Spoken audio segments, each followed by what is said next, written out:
Nama saya Nurul Jannah, NIM 2021-1290752, Prodi Ekonomi Syariah kelas 2B. Di sini saya akan menanggapi materi dari Dr. Abdul Wadud LCMI. Materi tentang ekonomi tertutup dengan kebijakan pemerintah atau perekonomian 3 sektor.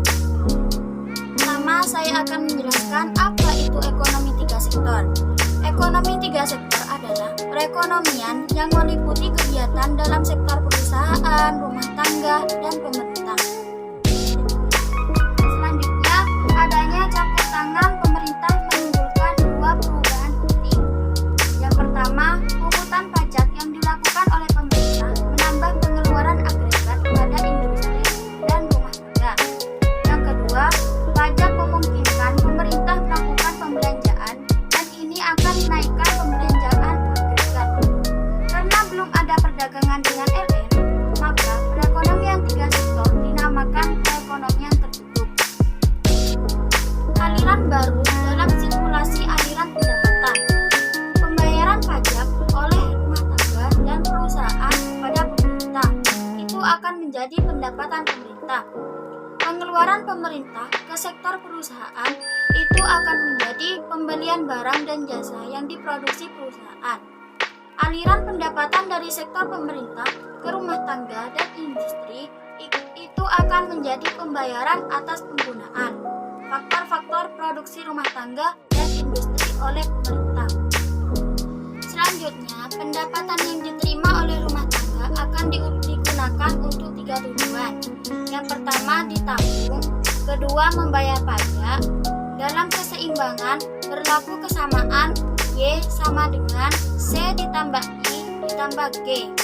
Sedangkan, tiap tingkat pendapatan nasional berlaku Y sama dengan C ditambah S ditambah T. Syarat keseimbangan. Penawaran agregat atau AS sama dengan agregat demand atau AD dalam perekonomian yang tidak melakukan perdagangan LN. AS sama dengan Y, sehingga pada keseimbangan pendapatan nasional berlaku bersamaan C ditambah I ditambah G sama dengan C ditambah S ditambah T. Apabila C pada tiap ruas dikurangkan, maka berlaku I ditambah G sama dengan S ditambah T.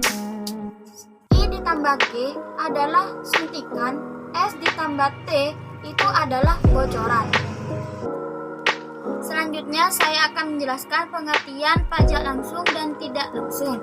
Yang pertama, pajak langsung, yaitu jenis pungutan pemerintah yang secara langsung dikumpulkan dari pihak yang wajib membayar pajak. Yang kedua, pajak tidak langsung, yaitu pajak yang bebannya dapat dipindahkan kepada orang lain. Bentuk pertama, pajak regresif, yaitu persen pajak turun ketika pendapatan naik. Yang kedua, pajak proporsional, yaitu persen pajak tetap untuk berapapun tingkat pendapatan. Yang ketiga, pajak progresif, yaitu persen pajak naik ketika pendapatan naik. Efek pajak terhadap konsumsi dan tabungan, yaitu pajak akan menurunkan YD atau pendapatan disposable sejumlah T, sehingga YD sama dengan Y dikurangi T. Karena YD turun, konsumsi atau C dan tabungan atau S juga turun. Mungkin hanya ini tanggapan yang saya berikan, kurang lebihnya saya mohon maaf. Wabillahi taufiq wal hidayah. Wassalamualaikum warahmatullahi wabarakatuh.